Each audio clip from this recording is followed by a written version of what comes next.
I knew something was off the moment I walked into the garage and saw the camping chair. It was one of those cheap, foldable ones with a cup holder in the armrest, stained like it had been used more for tailgating and spilled beer than for relaxing. It definitely wasn't mine. And I well knew it wasn't Lena's. She hated anything outdoorsy that didn't involve wine tastings or overpriced trail mix from Whole Foods. But there it was, right by my workbench, facing the laundry machines like someone had set up shop to sit and watch the dryer spin. I just stood there staring at it for maybe a full minute, not moving, not thinking yet, just trying to make it make sense. Like my brain needed time to catch up with what my eyes were already screaming. The house was quiet, except for the soft hum of the washer finishing its cycle. It was early evening, probably around 6:30, and Lena was still supposed to be at the community center giving one of her workshops on emotional resilience in high-stress families. I'd heard that line so many times it had become white noise. I remember smirking at the irony of it, standing there in my garage, staring at a chair that didn't belong to anyone who should have been in my house, wondering how many stress-free, emotionally resilient decisions had to be made before someone left a chair behind like it was their living room. I walked over slowly and squatted next to it. The ground beneath was dusty, but there were two clear footprints in the fine layer of grime. One was smaller than mine, the other significantly larger, size 12, maybe even 13. I don't have big feet, but I've worn the same size 10.5 boots for years. Whoever stood there had been here long enough to shift their weight around, leaving deep, clear outlines. My stomach twisted, not because of the prints or the chair, but because of the cold, sharp realization crawling up my spine. This wasn't just someone passing through. Someone had made themselves comfortable. Someone had sat here long enough to leave behind an imprint, not just on the floor, but on the rhythm of my home. I stood up and looked around the garage. My tools were untouched, the mower was right where I left it, and the shelves hadn't been disturbed. But I knew. You know when something's been violated. It's like the air shifts, the molecules rearrange, and suddenly every creak and echo in the house sounds different. I wasn't paranoid. I was focused. So I waited. That night, I didn't say a word to Lena. I acted normal. We had dinner, chicken stir-fry she barely touched, and talked about our son's soccer game that weekend. She was unusually cheerful, which stood out even more now that I knew I was watching her. She smiled too much, laughed too easily, and didn't complain once about the garlic in the stir-fry. Lena always complained about garlic. I slept bad. Woke up every couple of hours, kept replaying the scene in the garage. The footprints. The chair. The smell, faint cologne, the kind high school boys think smells expensive. I didn't want to accuse her, not yet. Not without something more. So I started watching. Not her. I knew that would only push her into lying faster. I watched the house. The next day, I came home early from work. Told my team I had a migraine, which wasn't even a lie. My head was spinning from holding in so many questions. I parked down the block and walked in through the back gate, careful not to make any noise. I unlocked the garage from the side door and slipped in quietly. The chair was gone. Just like that. Gone. That cheap blue vanished. And in its place? A half-empty water bottle and a snack wrapper, wedged behind the dryer. I fished it out with a broom handle and stared at the label. It was one of those protein bars you only find at discount gyms, 60 grams of something they pretend is chocolate. I don't eat that. Neither does Lena. She once called them dehydrated bricks of disappointment. That night, while Lena was upstairs showering, I went through the pantry. Nothing like that in there. Not in the trash either. That wrapper had been stuffed behind the dryer for a reason, not dropped, not forgotten, but hidden. Someone had sat in my garage, eaten a protein bar, drank half a bottle of water, and then left, but only after Lena got home. That was the pattern I started to piece together. 2 days later, I got my confirmation. I was supposed to be out of town for the weekend, a conference in Reno that I'd been signed up for since January. Lena knew I was going. She was the one who'd pushed me to go, in fact. It'll be good for networking, she said. And a little space might help us both recharge. Instead of leaving, I parked my car at the airport garage and took a cab back to the neighborhood. I went in through the back again and waited inside the garage, this time behind a row of storage bins near the water heater. It was cold, and I hadn't thought to bring a blanket or even a hoodie. My phone battery was at 30%, but I didn't dare risk plugging it in and lighting up the space. At exactly 7:42 p.m., the side door clicked. Not the main door. The side door. Quiet, cautious. Someone who knew their way around. I didn't move. I barely breathed. Footsteps padded in, heavier than Lena's, And then came the chair, the same chair, dragged across the floor. It creaked open and landed with a soft thud. I could see the edge of it now, barely past the bins. Then a man's voice, low, almost whispering, she said, 10 minutes. I didn't see him, but I didn't have to. That voice wasn't someone asking if they were in the right place. That voice belonged there, or at least thought it did. I waited. My heart was beating so hard I thought he might hear it. 10 minutes passed. Then 15. At 20, I heard the door from the kitchen open. Soft steps. Bare feet. Her voice. Hey. He answered. Hey. There was a silence. Then the sound of her sitting on his lap. I missed you, she whispered. He kissed her. I heard it. I heard the kiss. I waited. I let it happen. I wanted to see how far it would go. I needed to know if it was just physical or something else. But I already knew, deep down. The way she spoke to him, soft, like she used to speak to me, that told me everything. They stayed there, in the garage, for almost an hour. Whispering. Kissing. He held her. She let him. She laughed at one point, the laugh I hadn't heard in years. Not with me. When they finally left, I stayed frozen behind the bins. I didn't cry. I didn't even get angry, not yet. I just sat there, in the cold, with every piece of my life unraveling around me, knowing that nothing would be the same again. I didn't go home that night. I walked 3 miles to a friend's auto shop that he kept open late for weekend work, told him my flight got canceled and asked if I could crash in his break room. I didn't explain, and he didn't ask. I lay on fold-out cot with my jacket for a pillow, staring at the ceiling, replaying every minute of what I'd heard. The guy's voice, Lena's laugh, the sound of her sitting in his lap like they'd done it a dozen times before. There was no moment of guilt in her voice, no hesitation. That's what hit me hardest. It wasn't a mistake or a drunken slip. It was a routine, and I'd been living under the same roof as it. I waited until Monday. I needed her back on her schedule. She was always in her office from 10 to 5 on weekdays, sometimes later if she had a session that ran long. I knew her receptionist, an older woman who smoked menthols behind the building and always greeted me like I was her favorite brother-in-law. I waited until I knew Lena was out of the house. Then I went in through the front door, made sure the neighbor's dog didn't start barking, and locked the door behind me. The house was spotless as usual, too spotless, like she was overcompensating. I walked into the garage first, but the chair was gone again, and this time there were no footprints. She'd cleaned up the evidence. Maybe she knew I'd seen it. Maybe he told her something felt off.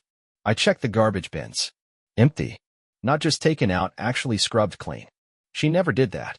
Not even when we were hosting people. That's when I knew she was on to me. I didn't panic. I walked back inside, opened her laptop, and checked her browser history. It was cleared. Of course. So was her phone. I checked it 2 nights earlier when she was in the shower. She had added a passcode, something she'd never done in the 15 years we'd shared our lives. But that day, I wasn't looking for texts or calls. I was looking for the one thing she couldn't hide. Her car. We have a shared insurance app that tracks trips for discount points. It logs locations, routes, even aggressive braking. She thought I never looked at it, and to be fair, I hadn't until now. I pulled it up and scrolled back through the last 3 weeks. Most of it looked normal. Office. Grocery store. Owen's school. Then I found it. A cluster of short trips to an address I didn't recognize in the next neighborhood over, always around lunchtime, always lasting under an hour. 5 visits in the last 14 days. It wasn't near her work or anywhere she had friends. I copied the address into my phone and headed over there. It was a plain apartment building, 4 floors, old construction with a busted intercom system. I didn't need to guess which unit. I waited until someone came out and slipped inside behind them, walked up the stairs to the 2nd floor and found Unit 2C. There was a key hook next to the door with a single lanyard hanging off it. A pair of men's sneakers sat neatly to the side. I didn't knock. I didn't even hesitate. I took a picture of the door, the shoes, the key hook, and walked out. I had what I needed. I drove home and waited in the kitchen like I was making dinner. Lena came in around 6:30, looking tired but cheerful. She kissed me on the cheek, asked if I'd remembered to get milk, and dropped her bag on the counter. I didn't say anything at first. I handed her the milk and watched her pour herself a glass. Then I asked, casually, who lives at 423 Welton? She froze. Just like that. Didn't even try to play dumb. Her eyes went quiet, and she set the glass down. Why are you asking me that? She said, and her tone was sharp, not defensive, practiced. I didn't answer right away. I just held up my phone and showed her the picture of the door with the shoes and the hook and the hallway light. She looked at it and blinked a few times. Then, for the first time in what felt like months, she stopped pretending. She sat down at the kitchen table and didn't say a word for nearly a full minute. "I didn't want you to find out like this," she finally said, like it was a script she'd rehearsed in her head. "Did you think I wouldn't?" I asked. My voice was flat. I wasn't angry anymore. That would come later. Right then, I just wanted to know how deep it went. "It's not what you think," she said, and that line nearly made me laugh. I mean, it started a few months ago, but we haven't. "Don't lie to me," I said, and my voice broke a little. Not with emotion, with exhaustion. "Just tell me the truth. For once." She looked at me for a long time, her hands folded in her lap like a schoolgirl waiting for punishment. "I met him at the gym," she said. "He works nights. We started talking. I don't know why. It just happened. It wasn't planned." I shook my head. "Wasn't planned? You brought him into our house. Into our garage. You had him sitting 20 feet from where our kid sleeps." She didn't answer that. She looked down, ashamed maybe, or just pretending to be. I stood up and leaned against the counter. "You cleaned the garage," I said. "You wiped everything down. You scrubbed the trash cans." "Because I didn't want you to get hurt," she said. "No," I said. "You didn't want to get caught." The silence between us felt like a sentence. Not a dramatic pause, just a void where something used to be, something like respect. She opened her mouth to speak, then stopped. Whatever excuse she had, even she knew it wouldn't work now. "I'm sorry," she finally said. I stared at her.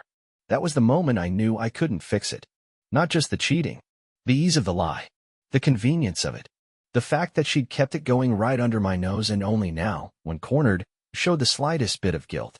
"You're going to pack a bag," I said. "You're going to go stay at your sister's."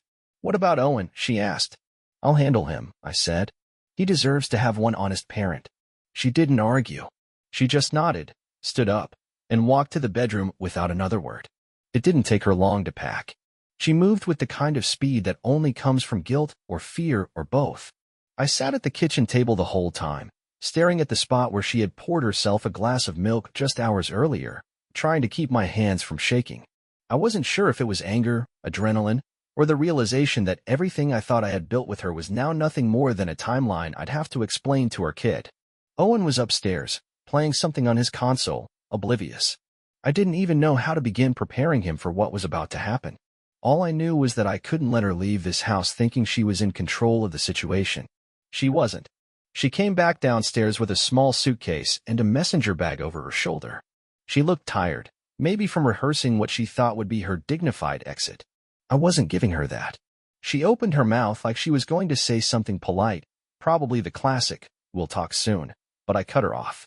"Sit down," I said, and I didn't care that it came out like a command. She hesitated, but did what I said. She sat back at the table, across from me, folding her hands in front of her like we were about to discuss weekend plans.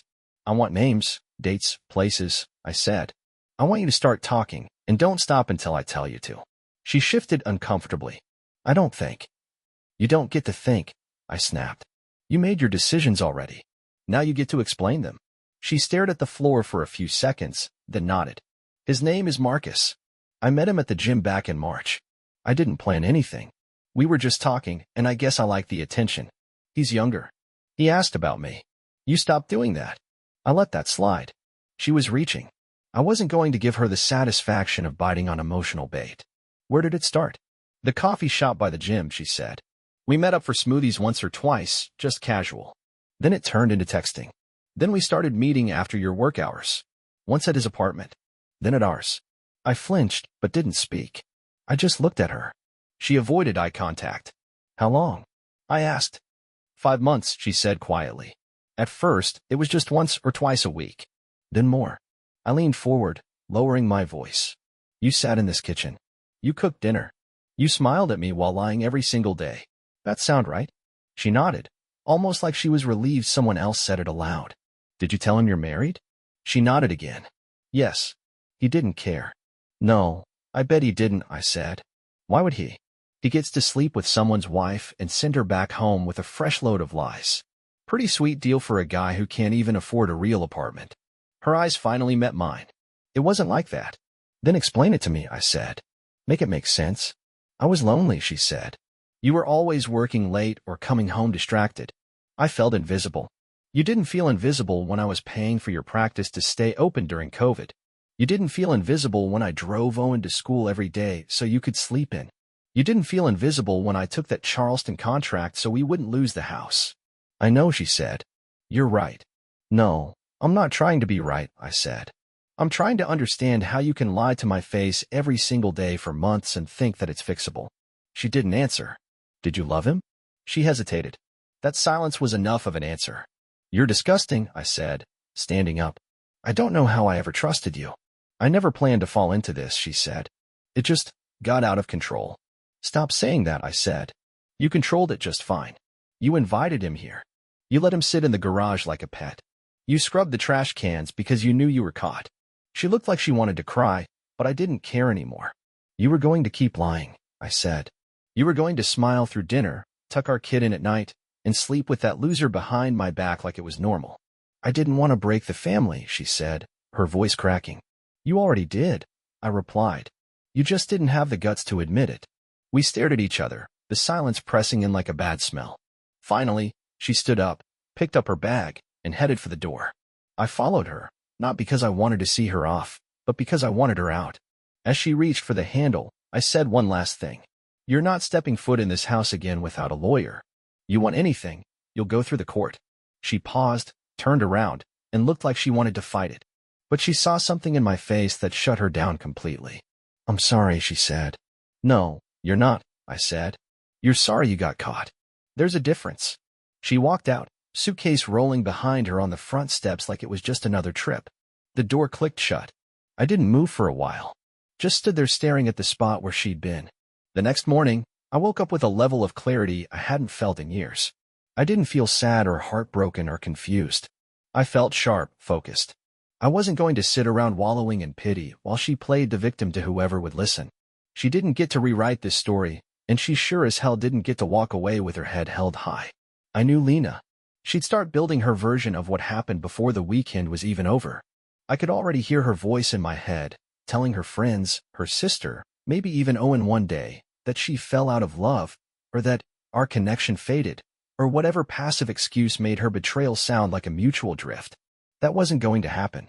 Not while I was still breathing. I started by logging into the joint cloud account where we kept most of our shared photos and videos. Lena always used her phone to take pictures, but everything auto-synced to the account I controlled.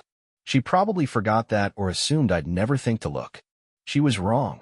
It didn't take long to find what I was looking for, a short video, about 10 seconds, taken in selfie mode.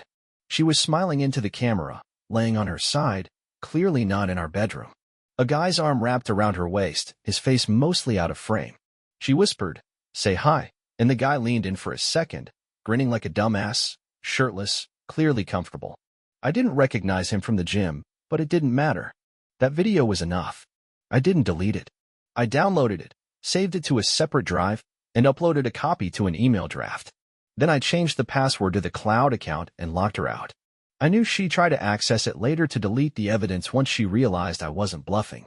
I wasn't planning on going public, not yet. I wasn't looking to embarrass her for the sake of it. I had something better in mind.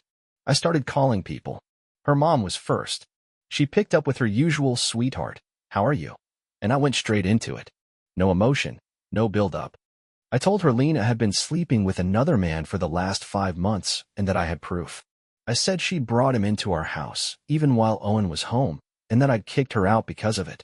Her mom was silent for a few seconds and then started to cry. I didn't feel bad. Lena had used her mother's sympathy as a shield for years. That was over. Next was her sister, Melanie, the one Lena had planned to stay with. I didn't even give her a chance to say hello. I said Lena was on her way over, but she wasn't just escaping a bad marriage like she probably claimed. She was leaving because she had cheated and got caught. I told her if she wanted to know the full truth, I'd send the video. Melanie didn't even hesitate. "Send it," she said. I did. Less than 2 minutes later, she called back. "Jesus," she said. I had no idea.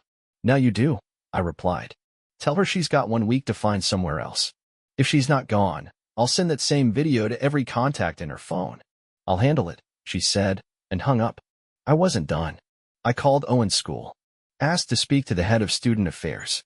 I said there was a domestic issue that might affect my son's behavior and gave them a heads up without going into too much detail.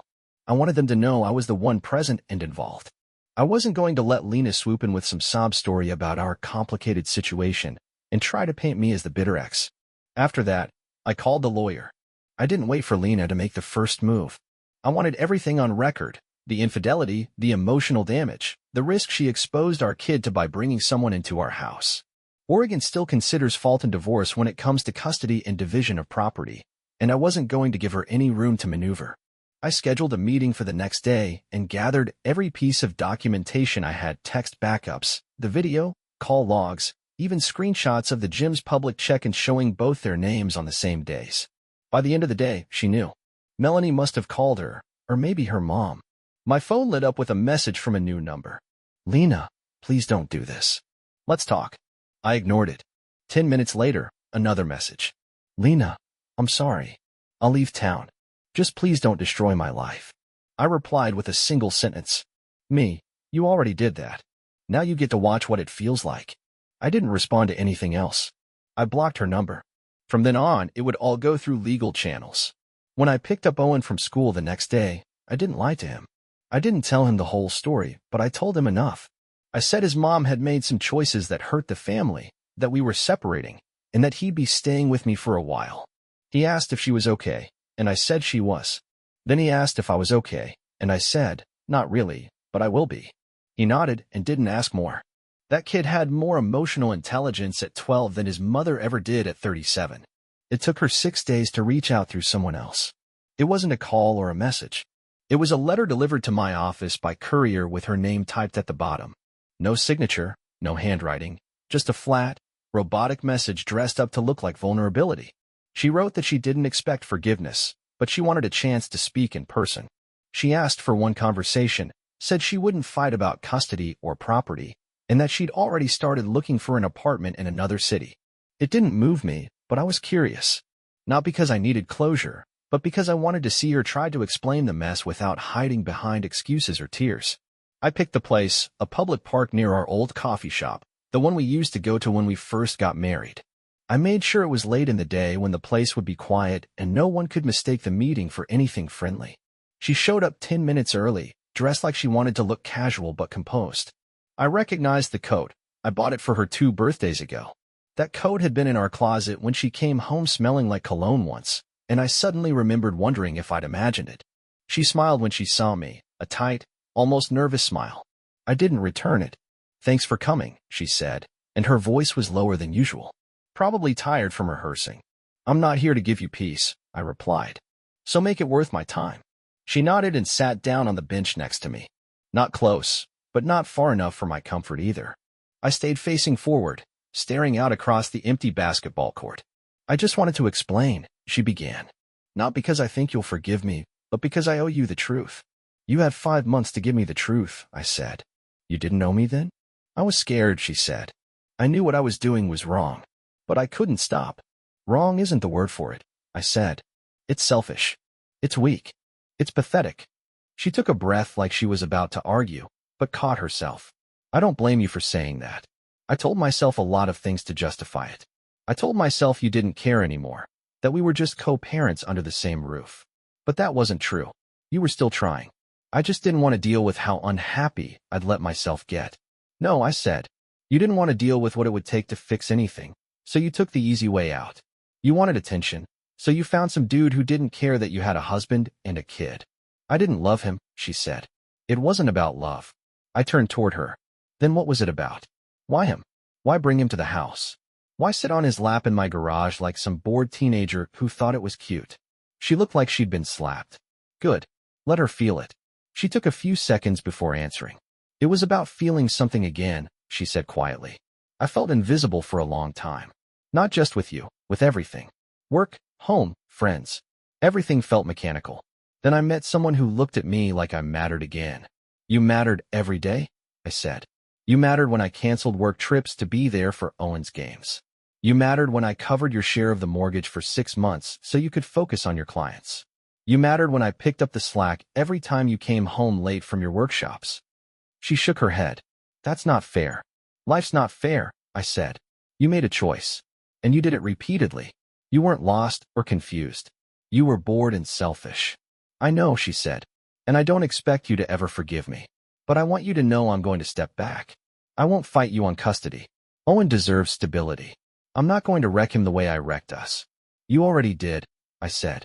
He's not stupid. He sees the tension, the silence. He's going to ask questions, and I'm not going to lie to him. I understand, she said. But please don't make him hate me. I'm not going to do that, I said. He'll make up his own mind when he's old enough to process all this. Until then, I'll keep it simple. I'll tell him you left, and that's the truth. She nodded. For the first time, she looked genuinely ashamed. Not sorry. Not yet, but close enough. I'm going to Portland, she said. My sister found me a place. I'll be out of Melanie's house by the end of the week. I stood up. Good. Don't text me. Don't call unless it's about Owen. And if you ever try to spin this around like you were the right, I'll release everything. The messages, the photos, the video. Don't test me. I won't, she said. I know what I did. You don't, I said. But you're starting to figure it out. Then I walked away, leaving her on the bench. She didn't follow, didn't call out my name. For once, she understood that I meant every word. The divorce was finalized 3 weeks later. It wasn't a drawn-out battle. She didn't try to fight for the house, the car, or custody. She signed what my lawyer sent her without edits, like she knew she didn't deserve to push back. Owen stayed with me full-time, officially, and without resistance. I think deep down she knew she had nothing to offer him right now. I didn't feel victorious when I saw the final court documents stamped and sealed. I didn't feel like I'd won anything. I just felt like something heavy had been cut loose, and I was finally standing on solid ground again. I changed the locks the same day, got rid of the furniture we bought together, painted the bedroom, replaced the living room couch, and tossed anything that still had her scent on it. Not because I was being petty, but because walking into a house filled with reminders of what I lost was exhausting. Every picture frame, every blanket, every plate we picked out from that overpriced home goods store downtown felt like a stupid souvenir from a life that never actually existed. I wasn't going to live in a museum of my own failure. Owen adjusted better than I expected. He asked a few more questions in the days after she left. I gave him straight answers. I didn't feed him details, but I didn't sugarcoat it either. I told him his mom had made choices that hurt our family, and that sometimes people don't act the way they're supposed to, even when they say they love you. He didn't cry. He just nodded and went back to his room. That night, he came downstairs and asked if we could eat on the couch and watch that dumb sci-fi show he loved. We did. That's when I realized that maybe he'd be okay after all. I started going back to the gym regularly, not because I wanted revenge through muscles or some tired glow-up nonsense, but because I needed a routine that was mine. Something that didn't involve answering questions, sending emails, or pretending to smile at concerned coworkers who kept asking if I was doing okay. I wasn't looking to become a new person. I just wanted to feel like a real one again. I also finally called a therapist, someone I'd been meaning to contact for months before any of this happened. We started weekly sessions. At first, I just sat there talking about how angry I was. Not at her, but at myself. For not seeing it sooner, for ignoring the signs, for letting things slide when my gut already knew something was off. Over time, it stopped being about her and started being about what I wanted to do next. Some friends dropped off the map during the whole thing. People we used to double date with disappeared, probably too uncomfortable to pick a side or afraid of getting caught in the middle. I didn't miss them. The ones who stayed checked in without judgment, brought over food, or invited me out without trying to give advice. One night, my buddy Chris just handed me a beer and said, "She's gone, man. That means everything from here on out is yours to rebuild. Don't let her keep the wheel." It was the most helpful thing anyone had said to me in 2 months. She tried texting again a few weeks after the divorce, some update about a bank statement she thought was still linked to her name. I didn't reply. I passed it to my lawyer. I didn't want to open the door to more apologies or awkward half-conversations where she pretended we could someday be friendly. I didn't need friendship from the person who sat on another man's lap 20 feet from my son's bedroom. I didn't need anything from her. Sometimes I drive by places we used to go and feel nothing.